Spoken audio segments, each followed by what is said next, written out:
அந்த தமிழ் சினிமாவுடைய ஒரு முன்னணி தயாரிப்பு சகோதரர்கள், அதாவது கல்பாத்தி சுரேஷ், கணேஷ், அகோரம் உள்ளிட்டவர்கள் சகோதரர்கள். இதில் சுரேஷுடைய மகன் திருமண நிகழ்வு, அதாவது நிகழ்ச்சி இன்னைக்கு சென்னை திருவான்மையூரில் நடைபெற்றது. அந்த நிகழ்ச்சிக்கு தான் தமிழக வெற்றி கழகத்துடைய தலைவர் விஜய் மற்றும் நடிகை திரிஷா ஆகியோர் ஒரே காரில் அந்த திருமண நிகழ்வை அட்டன் செய்துவிட்டு சென்றிருக்கிறார்கள். என்ன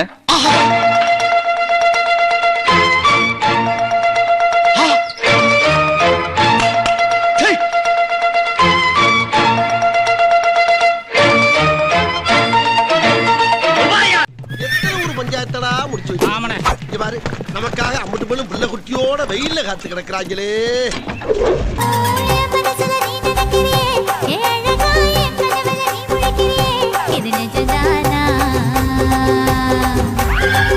டிக்டாக் நண்பர்கள் கேளுங்க, ஒரு 2 நாளைக்கு யாரும் ஃபோன் போடாதீங்க. ஃபோன் போட்டால் எடுக்க மாட்டேன். ஃபோன் போட்டு பேசுகிற நிலைமையில நான் இல்லை. தயவு செய்து 2 நாளைக்கு யாரும் எனக்கு ஃபோன் போடாதீங்க. ஒன்று இது பண்ணாதீங்க. நான் ஃபோன் எடுக்கவே மாட்டேன். தயவு செய்து வருத்தப்படாதீங்க. அதை நான் சொல்லி அவளுடைய என்ன சொல்றது, ஒவ்வொரு அசைவையும் அவ வாட்ச் பண்ணிட்டு ஃபர்ஸ்ட் அவளுக்கு யார் சாய்ஸ்னா குழந்தைங்க தான். அப்படி ஒரு லைஃப் அவ சங்கீதா.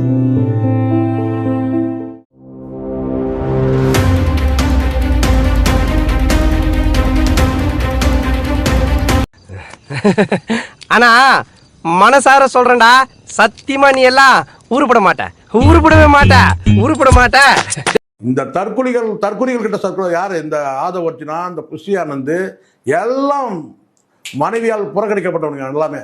இப்ப வெடிச்சு வெளியே வந்துச்சா? என்னையா களத்து மேட்ல 10 மட்டும் நல்ல அடிச்ச மாதிரி வர்ற? இவ யார் இந்த பொம்பளை? மோட்டார் ரூம்ல என்ன பண்ணிருந்தீங்க? ஒரு அட்ரஸ் கேட்டா தம்பி, அத உள்ள போய் டீடைலா சொல்லிக்கிட்டு இருந்தேன். இப்ப அடுத்து வரும் பாருங்க, கொஞ்சம் பொறுத்து பாருங்க. இவன் அமாவாசை போன அத்தனை பேரும் எல்லாமே பாரு சார். ஆதவர்ஜுனாக்கு பொண்டாட்டி கிடையாது சார். புஷியானந்துக்கு பொண்டாட்டி இருக்குது இல்லை, இவனுக்கு இருக்குது இல்லை. எல்லாருக்கும் பார்த்தீங்கன்னா மனைவியாளர் கைவிடப்பட்டவர் சார். அந்த கட்சி பேரை மாற்றணும்.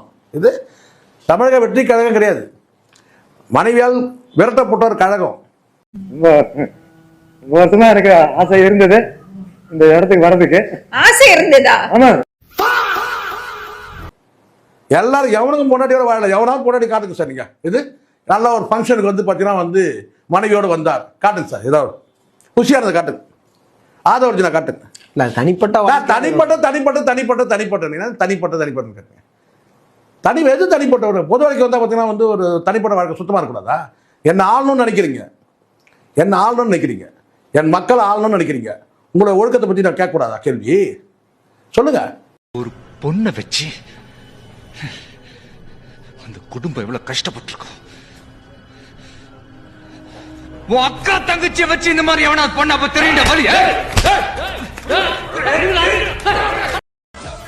என்னடா சவுண்ட் கொடுக்குறீங்க? தலைவர பொதுக்குழு கூட்டி இருக்கிறோம்.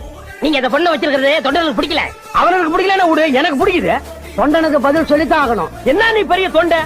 தினம் 5 ரூபாய் டீ செலவுக்கு என்கிட்ட வாங்கிட்டு போற, உனக்கு நான் பதில் சொல்லணுமா? என்ன இப்படி பேசுற? அப்படித்தான் சொல்லுவேன். இங்க பார், இவ தலைவி, நான் தலைவன். நாங்க தான் கட்சி தான். நாங்க இஷ்டம் இருக்கிறவங்க இருங்க, இல்லன்னா வெளியில போங்கடா. நாய்ங்களா? யார பார்த்து நாய் நீங்க? உங்க எல்லாரையும் பார்த்தாண்டா சொல்றேன். நான் தலைவன். நாயும்பே, பேயும்பே, பண்ணியும்பே, எருமையும்பே. இஷ்டம் இருந்தா இருங்க, இல்லன்னா இப்ப ஓடி போயிருங்கடா. இந்த நிலையில்தான் சமீபத்தில் விஜயுடைய மனைவி சங்கீதா அவர்களுடைய அந்த விவாகரத்து வேணும், கணவரிடம் இருந்து விவாகரத்து பெற்றுத்தர வேண்டும் என்று நீதிமன்றத்தில் வழக்கு தொடர்ந்திருந்தார். அவன் எவ்வளவு பெரிய கோடீஸ்வரனா இருந்தா கூட கட்டின பொண்டாட்டியை விட்டுட்டு வாழணும்னு நினைக்கிறான் இல்லையா? அவனோட நிலைமை என்னை விட ரொம்ப மோசமா போகும் சார். அவன் சந்தோஷத்துக்காக பிச்சை எடுக்கணும் சார். நீ சொன்ன ஒரு விதத்துல வாஸ்தவம் தான்ப்பா. ரொம்ப பேர் நாட்டுல பொண்டாட்டியை வீட்டை விட்டு பத்தி விட்டு நிம்மதி தேடி அலையிறாங்க. ஐயோ பாஸ், நான் உங்களை சொல்ல பாஸ், ஜெனரலா ஒரு ஒப்பீனியன் சொன்னேன், அவ்வளவுதான். விடு ப்ரோ, அவங்க கிடைக்கிறாங்க. என் ஃபுல் சப்போர்ட் அவங்களுக்கு தான். இதுவும் கடந்து போகாது. டேய் பாவண்டா, அவனை விடாதீங்கடா. நீ கவலைப்படு ப்ரோ, நாங்க உன் கூட இல்ல. உனக்கு ஒண்ணுனா நாங்க சும்மா விட்டுருவோம் ப்ரோ.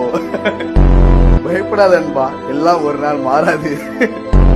உன்னால முடியாதுன்னு யாராவது சொன்னா நீ நம்ப வேண்டியது ஒன்னும் இல்ல, அவங்கள. இவனுங்க கிடக்குறானுங்க, நீ அழு ப்ரோ.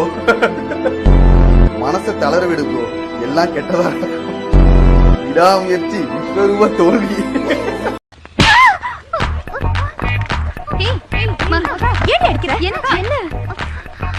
ஒவ்வொரு நாளும் ஒவ்வொருத்தன் கூட சுத்திட்டு இருக்காடி. இவ்வளவுதான் நம்மள மாதிரி காலேஜ் பொண்ணுங்களுக்கு எல்லாம் கெட்ட பேர் வருது. போய் ஒரு கேள்வி கூட நேத்து கார்ல போயிட்டு இருக்கா. என்னமோ இவ தாத்தா மாதிரி. படிக்க வந்தியா இல்ல இவன் குடியா? ஆமா, நாங்க காஞ்ச கனகாம்பரம், இவ கைப்படாத ரோஜா.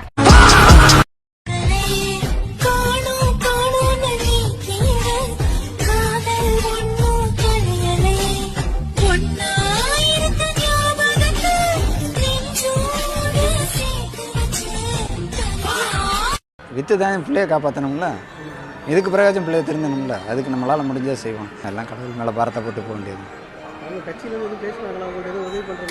இவங்க இடக்காங்க, நான் ஆரம்பத்துலேருந்து போகாதறான்னு தாங்க சொல்லிக்கிட்டு இருக்கேன். இவங்க கட்சி வந்து நம்மளுக்கு என்னங்க இது பண்ண போகுது? நம்ம உழைச்சா சாப்பிட போகிறோம். இந்த இப்போ பார்க்குறாங்கன்னு பார்த்துக்கிட்டே இருக்க போகிறாங்க. 41 பேர் செத்தவங்களே பார்க்காதவங்க இங்கே தான் வந்து பார்க்க போகிறாங்க. நடிப்பு புயல் நடன சூறாவளி அண்ணன் அறிவழகன் அவர்களை இங்கு வரவேற்கிறேன். என் இனிய ஃபேன்ஸ், அமெரிக்காவிலிருந்து ஷூட்டிங்கை கேன்சல் செய்துவிட்டு என் இனிய நண்பன் காத்தவராயனை ஆதரித்து பேச வந்திருக்கிறேன். கிராமங்களிலும் எடையாளர் நியமிக்கப்படுவார். பெண் விற்பனையாளருக்கு பெண் எடையாளர், ஆண் விற்பனையாளருக்கு ஆண் எடையாளர் என்பது பின்பற்றப்படும். ஒண்ணு பெண் எஸ்பி ஒண்ணு, ஆண் ஏட்டு ஒண்ணு, பெண் ஏட்டு ஒண்ணு. ஆண் கலெக்டர் ஒண்ணு, பெண் கலெக்டர் ஒண்ணு. இல்ல உங்களுக்கு புரியல. இல்ல உங்களுக்கு புரியல சார், உங்களுக்கு புரியல. ஆண் பியூன் ஒண்ணு, பெண் பியூன் ஒண்ணு. புரியல, உங்களுக்கு புரியுற மாதிரி சொல்றேன் நானு. நான் என்னமா பண்ண சொல்ல? பேராசிரியர் இல்ல, உங்க அரசியல் எப்படி இருக்கிறத மக்கள் பேராசிரியர் ஒண்ணு, பெண் பேராசிரியர் ஒண்ணு. மாநில அரசால முடியவே முடியாதுன்னு தெரிஞ்சுக்கிட்டோம். நாங்க வந்தா நீட்டை ஒழிப்போம். நீட்டு விலக்கு தான் வந்து இதுக்கு உடனடி தீர்வு. நீட்டு ரத்து கோரி தமிழக சட்டமன்றம் கொண்டு வந்திருக்கிற அந்த தீர்மானத்தை நான் மனப்பூர்வமாக வரவேற்கிறேன். ஏதோ பேசுறியா? ROV, ரிமோட்லி ஆபரேட்டட் வெஹிக்கிள், அதை வச்சு தண்ணிக்குள்ளேயே போய் அணைகளோட உறுதித்தன்மையை ஆராய்ச்சி பார்க்கிற வரைக்கும் நான் எல்லாம் தெரிஞ்சுதான் வச்சிருக்கிறேன். ஒருத்தன் சைலண்டா இருக்கான், அமைதியா இருக்கான்னா உடனே அவனுக்கு எதுவுமே தெரியாதுன்னு நினைச்சிடாதீங்க. ஆளுதான் ஆன மாதிரி வளர்ந்துருக்க, அறிவு பூன அளவுக்கு கூட இல்ல. 53 பேரை கொன்னது யாருப்பா? விஜய். செத்தவங்க குடும்பத்தை ரெசார்ட் கூப்பிட்டது விஜய். வாங்கின சம்பளத்துக்கு டாக்ஸ் கட்டாது விஜய். ரசிகர்களை தற்கொலை ஆக்கினது விஜய். பொம்பளை கேஸ் விஜய். தீவிரவாதம் பண்றவாளை என்ன சொல்லுவா? தீவிரவாதியம். நாத்திகம் பேசுறவாளை என்ன சொல்லுவா? நாத்திகவாதியம்.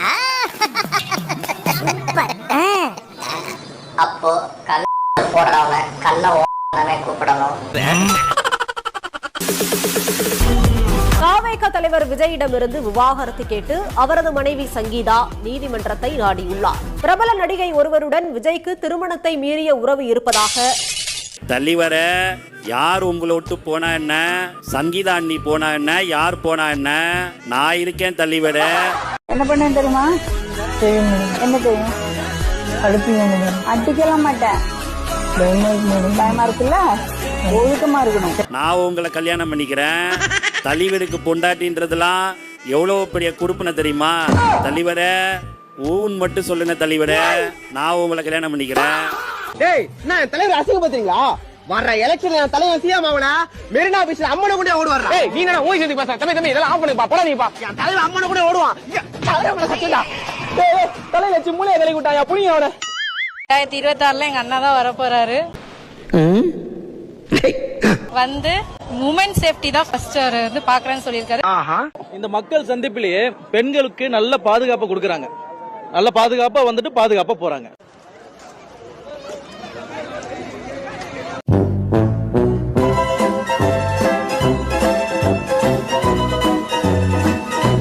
உமன் சேஃப்டி தான் ஃபர்ஸ்ட் வந்து பாக்குறேன்னு சொல்லியிருக்காரு. கண்டிப்பா வந்தா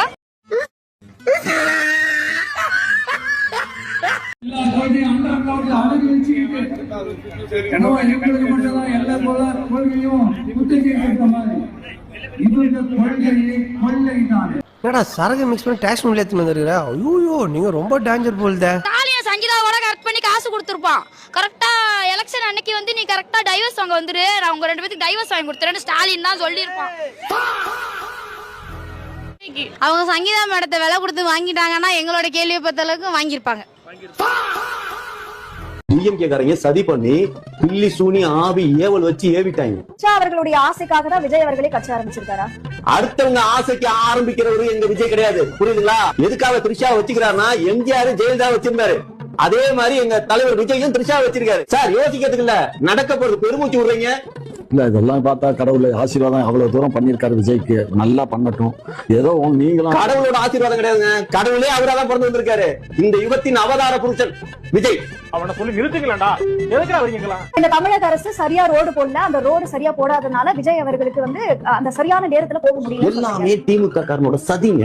ரோட சரியா போட்டு வச்சிருந்தா வளைஞ்சு, ஏங்க இந்த பக்கத்து தெருவுல நம்ம இறங்கி போறதுக்கு இங்க இருந்து இறங்கி இப்படி வளைஞ்சு அப்படி எல்லாம் போக வேண்டியதா இருக்குல்ல. ஒரு நேரா போறதுனால அதை வந்து நம்ம துரிதப்படுத்தணும்னா டைல்ஸ் ரோடு போட்டு வச்சிடணும். சர்ன்னு போயிருங்க.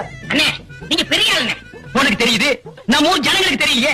உங்க ஒவ்வொரு வீட்லயும் விஜய் ரசிகர், அதாவது தாவேக கட்சி உறுப்பினர் இருந்தா ரொம்ப கவனமா இருங்க. என்ன மாதிரினா ஃபுல் டெரரா பைத்தியம். அவங்கள ரொம்ப ஒரு தனி ரூம்ல தங்க வச்சு ரொம்ப ஜாக்கிரதையா பாத்துக்கோங்க. நோட்டம் மட்டுக்கிட்டே இருங்க அடிக்கடி. பெற்றோர்கள் முக்கியமா வந்து உங்க வீட்டுல பையனோ பொண்ணு இருந்தா ரொம்ப நோட்டம் பண்ணுங்க. ஏன்னா விஜய்க்கு புருஷனா கூட போவானு ஒரு பொம்பளை ஒரு பொண்ணு சொல்லுது. கல்யாணம் தான் இல்ல வேட்டியத்தான் அவுத்துக்கிட்டே இப்ப நடக்க போற சம்பவத்தை நீங்க கண்ணாலே பாக்க போறீங்க, என்ன செய்ய போறான்னு எனக்கு தெரிஞ்சிருச்சு. அதனால நான் சொல்றேன். ஏன்னா வந்துட்டு இப்ப அந்த பைக்ல வந்து 2 பேர் போலீஸ் வண்டியில இடிச்சு கீழே விழுந்திருக்காங்க. அடுத்த போட்டோ போடுறான், அவங்க ஐசியூல இருக்காங்கன்னு. நான் முடிஞ்ச வரைக்கும் சொல்லி கொடுறேன், முடிஞ்சா அவங்கள கொஞ்சம் பாத்துக்கோங்க. ஏன்னா இவனை அரசியலுக்காக அவங்கள கொன்னால கொன்றுவான். ஏன்னா ஏற்கனவே வந்து எப்படியெல்லாம் வந்து தடுக்கலாம்னு சொல்லிட்டு பாத்துட்டு இருக்கான் இந்த திமுக அரசு. உங்களுக்கே தெரியும் எப்படிலாம் தடுக்கலாம். ஏன்னா கரூர்ல ஆரம்பிச்சு ஜனநாயக வரைக்கும் இப்ப இன்னைக்கு வரைக்கும் எவ்வளவு விஷயம் வந்து நமக்கு வந்துட்டு பாக்கணும் பண்ணிருக்காங்க. இந்த 4 பேரு 4 விதமா பேசுவாங்கன்னு சொல்லுவாங்களே, அந்த 4 பேர் நீங்க தானா? நீங்கெல்லாம் இன்னும் சாவலையாடா, உங்க மண்டையில ஓடுங்கடா. இந்த நிகழ்வு எல்லாம் பார்க்கும்போது மனசு உண்மையில ரொம்ப கஷ்டமா இருக்குங்க. ஒரு கட்சி தலைவன் அப்படின்னா தன்னோட தொண்டர்களை கூட வழி நடத்த தெரியல, அவங்களை ஒழுங்குபடுத்த தெரியல. அவங்க குடும்பத்தை விடுங்க, அது அவங்களோட பர்சனல், அது நம்ம வர வேண்டாம். ஆனா கட்சின்னு வரும்போது பப்ளிக் வந்து இப்படி பாதிக்கப்படுறாங்க. இளைய சமுதாயத்தினர் எத்தனை பேர்த்தோட உயிரோடப்பா விளாண்டுட்டு இருப்பாங்க. டிவி கேன்றதெல்லாம் ஒரு கட்சியா? இத்தனை உயிரை பலி வாங்கியும் கூட இன்னமும் வந்து திருந்தாம சரி ரோட்ல போய் இப்படி இருந்து அவங்களோட திமிர்த்தனத்தினால நீங்க போய் விழுறீங்க. ஆனா உங்களுடைய அம்மா அப்பாவெல்லாம் நினைச்சு பாத்தீங்க.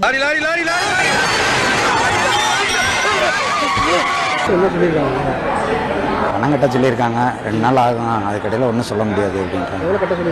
2 லட்ச ரூபா கட்ட சொல்லுங்க. வித்து தான் பிள்ளைய காப்பாற்றணும்ல, இதுக்கு பிரகாசம் பிள்ளைய திருந்தணும்ல, அதுக்கு நம்மளால முடிஞ்சா செய்வோம். தப்பு அவங்க மேல மட்டும் இல்ல, உங்க மேலயும் தான் இருக்கு. தீ சுடுன்னு திரும்ப திரும்ப வார்த்தையில சொன்னா புரியாது, விரல புடிச்சு சுட வைக்கணும். எங்களை என்னப்பா பண்ண சொல்ற? நம்பர் 1, பாக்கெட் மணியோட சேர்த்து பாக்கெட்டையும் கட் பண்ணுங்க. நம்பர் 2, சோத்தை போட்டு வேலைக்கு போன்னு சொல்லாதீங்க, வேலைக்கு போனாதான் சோறுன்னு சொல்லுங்க. பட்னி கிடந்தாதான் பசியோட அருமை தெரியும், வேலைக்கு போய் சம்பாதிச்சு சாப்பிடணுங்கிற புத்தி வரும். வித்து தான் பிள்ளைய காப்பாற்றணும்ல, இதுக்கு பிரகாசம் பிள்ளைய திருந்தணும்ல, அதுக்கு நம்மளால முடிஞ்சா செய்வோம். எல்லாம் கடவுள் மேல பாரத்தை போட்டு போக முடியாது. இவங்க இடக்காங்க, நான் ஆரம்பத்திலேருந்து போகாதவங்க தாங்க சொல்லிக்கிட்டு இருக்கேன்.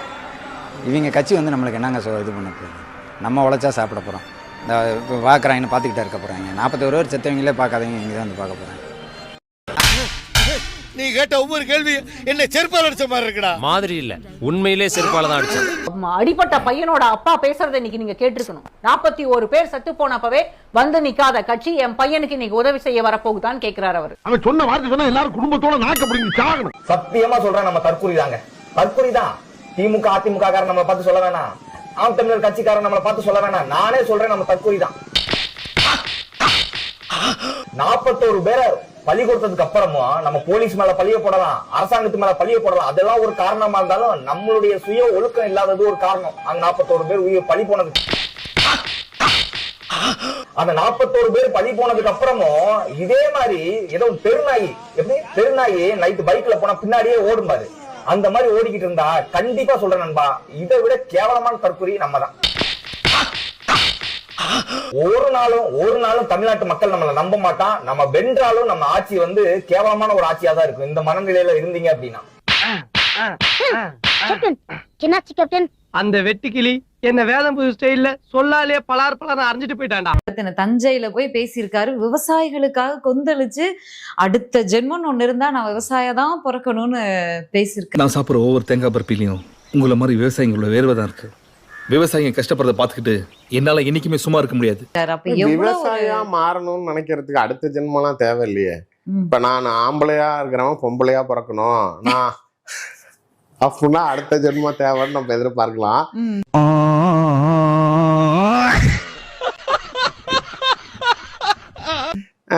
அது இன்னும் விவசாயி இவரு சம்பாதிச்ச சம்பாத்தியத்துக்கெல்லாம் நாளைக்கு அங்க போய் ஒரு 100 ஏக்கர் ஒன்னும் விவசாயி ஆகிறதுக்கெல்லாம் நீங்க வந்து ஒரு யுகம் தாண்டி ஒரு ஜென்மம் எடுக்க வேண்டிய அவசியம் எல்லாம் இல்லையே. சும்மா மேடை பேச்சுக்கு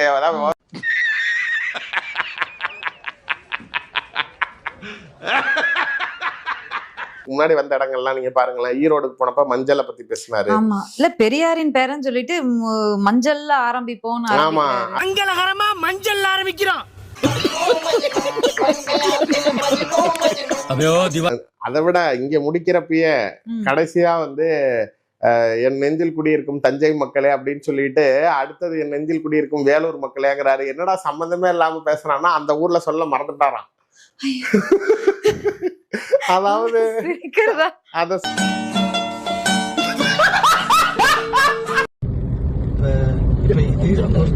எனக்கு முன்னாடி போயிட்டு இருக்க வந்து தமிழ்நாடு இலவச அமரர் ஊர்தி சேவை.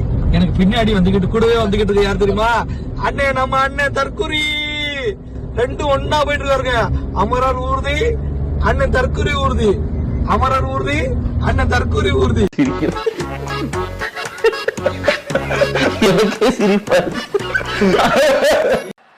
அப்படி வர்றவங்களையும் நாம அன்போட அரவணைக்கணும் இல்லையா? டேய் அவன் வரல இவன் வரல எவன் வரலாலும் நான் வரல.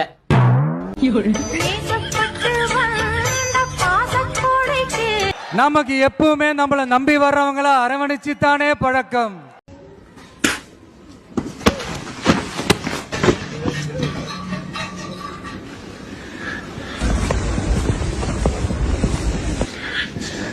ஓஹோ salutare salutare salutare. அதனால நம்மள நம்பி நம்மளோட களம் காண வர்றவங்களுக்கும் ஆட்சி அதிகாரத்துல பங்களிப்பு தந்து அதிகார பகிர்வு செய்யப்படும். இதெல்லாம் ரொம்ப ரெஸ்பான்ஸா இருக்கும்னு எதிர்பார்த்து பண்ண ஒரு விஷயம். ஆனா எதுவுமே இல்ல.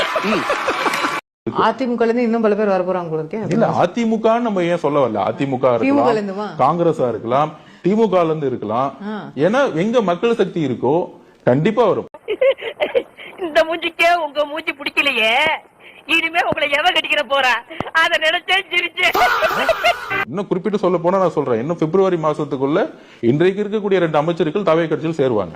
What are you saying? கண்டிப்பா அது நடக்கும். நீங்க பாருங்க என்ன நடக்குன்னு பாருங்க. நீங்க ஏற்கனவே சொன்னதுதான், ஜனவரி இறுதியில் தாவேகா காங்கிரஸ் கூட்டணி குறித்த அதிகாரப்பூர்வ அறிவிப்பு வரும். இதை வந்து என்னால உறுதியாக சொல்ல முடியும். அங்க வந்து பாத்தீங்கன்னா ஒரு அதிகாரப்பூர்வ பேச்சுவார்த்தைகள் நடக்குது. ஒரு லெவலுக்கு மேல நம்ம வெளிப்படையா பேச முடியாத கட்டத்துல. இது அதிமுக முன்னாள் அமைச்சர்கள் மட்டும் இல்ல, திமுக சிட்டிங் அமைச்சர்கள் இருக்கிற 2 அமைச்சர்களே சேருவாங்க. இது பிப்ரவரி மாசம் நடக்கும். பிப்ரவரி 30 தருவா சார். பிப்ரவரி 30 பிப்ரவரி 30 யோ அதான் கோயிலுக்கு முன்னால் நிக்க வச்சு பிப்ரவரி 30ன்றாங்க. குடுத்துருவானுங்க, குடுத்து தொலையா. இந்த பார் பிப்ரவரி 30 மறந்துட கூடாது. பிப்ரவரி 30 நல்லா செஞ்சா பரவாயில்லன்னு நினைக்கிறேன். புது புது திட்டங்களை கொண்டு வரணும்னு நினைக்கிறேன். நான் கேட்டது விஜய் அங்கிள் வரணும் சொல்லு. அங்கிள் ஆனா அவர் எனக்கு கொடுத்தது ஸ்டாலின் தாத்தா தான் வரணும். தேஜா எப்பவுமே என் ஜெமினிக்கு தான் மார்க்கெட். தேஜா நீ கூடாரத்துக்குள்ள நுழையிற ஒட்டகன்னா பாத்துக்கிட்டு இருக்குது. நான் ஒன்னும் நீ நினைக்கிற மாதிரி பச்சா இல்ல. அதான் என் கைய வச்சு ஒட்டகத்தோட கண்ணை குத்துன. பாவமா இருக்க அவன் கூட நான் கடிக்கிற 10 ரூபா கஷ்டப்பட்டு இருந்திருக்கேன், தேடி பிடிச்சிட்டு இருந்திருக்கேன். இவன் எட்டு வந்திருக்கான், அவன் எட்டு வந்திருக்கான், நீ எட்டு வந்திருக்க. 10 ரூபா போட்டானா பாவமா அழுதாமா. அப்ப நீ வெளியே போ, அவனு வர சொல்லி. அது சார் நீ வாழ அப்படி வெளியே போ. நம்ம வரைய கூடாது சொல்லிட்டேன். அது நீ வாழ பாத்து நான் அடிச்சு விடாமல இன்னும் எப்ப வெளியே போ. அவனுக்கு தான் அவன் வரட்டா போ. நீ வெளிவா நீ வா. தாவேக்கா தமிழ்நாட்டுல ஆட்சி அமைக்க போகுது. நான் எப்படி அமைச்சராயிருவேன்? நான் தான் சுகாதாரத்துறை அமைச்சர், நான் தாண்டா சுற்றுச்சூழல் அமைச்சர். டேய், நான் வந்து விளையாட்டுத்துறை அமைச்சர்ரா, நீ விளையாட்டுத்துறை அமைச்சரா, நான் பால்வளைத்துறைடா. உனக்கு பிடிக்குமா? எனக்கும் பிடிக்கும். அப்படிங்கிற மாதிரி குழந்தைங்களாம் இங்க ஒரு அரசு கட்சி ஆரம்பிச்சு அப்படி இருக்கும். குழந்தைங்களாம் சேர்ந்து அப்படின்னு பேசிட்டு விளையாண்டுட்டு இருக்காங்க. அவன் அவ்வளவு காரி துப்பியோ வைக்கவே இல்லாம சிரிச்சுன்றீங்களா? டிஎம்கேக்கு ஓட்டு போடாதீங்க, தளபதி விஜய்க்கு போடுங்க. விசில் சின்னம் விஜய், ஆக்டர் விஜய், அவர்தான் டிவிக்கு தலைவர், அவருக்கு போடுங்க. முக ஸ்டாலின் மத்த கலைஞர் அவரு அந்த நாள் இந்த நாள் வரைக்கும் முக ஸ்டாலின். பாட்டி யாரு வந்தாலும் இப்ப நம்ம தளபதி தான் வரப்போறாரு பாட்டி. ஆட்சி மாற்றம் வேணும்ல, நீங்க தான் வந்து விஜய்க்கு போடணும். விஜய் தான் நம்ம ஆளு. I know good.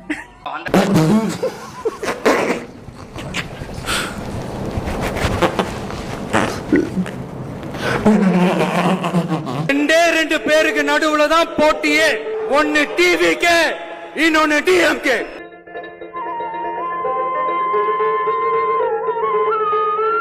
ரெண்டு பேருக்கு நடுவுல தான் போட்டியே. ஒன்னு டிவிக்கு, இன்னொன்னு டிஎம்கே. 2 பேருக்கு நடுவுல தான் போட்டி, ஒன்னு டிவிக்கு, இன்னொன்னு டிஎம்கே.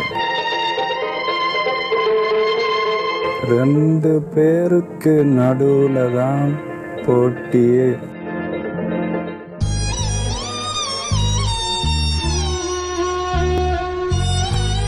ஆமா, நம்ம ஒரு கட்சி வச்சிருந்தோம்ல, அந்த கட்சியோட பேர் என்னது மறந்துருச்சு.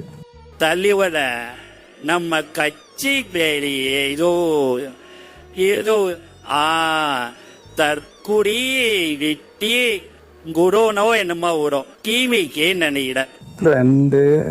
2 கட்சிக்கு இடையில தான் போட்டி, ஒன்னு தற்குறி வெட்டி குடோன், இன்னொன்னு டிவிக்கு.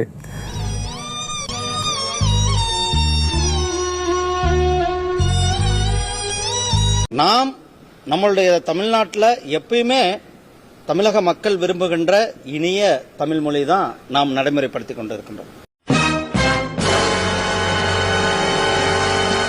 நம்மளுடைய மாண்புமிகு பிரதமர் திரு நரேந்திர மோடிஜி அவர்கள் ஆட்சிக்கு வந்த பிறகு யூபிஎஸ்சியில தமிழ் மொழி தேர்வு எழுதுறதுக்கு, தமிழ் மொழியில தேர்வு எழுதுவதற்கு அனுமதிக்கப்பட்டது. இந்த இவனுக்கு ஒரு சீட் எடுத்து பாருங்க ஐயா, வெறும் பொய்யா சொல்லிக்கிட்டு தெரியல. ஸ்டார்ட் பண்ணு.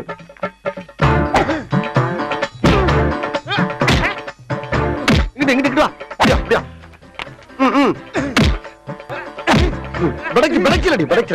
மண்டையில மட்டும் அடிச்சிடாத, குலக்கேசல் உள்ள போயிருவேன். சரியா? உங்க வீட்டு பிள்ளையா நினைச்சு எல்லாரும் என்னை மன்னிச்சிருக்க.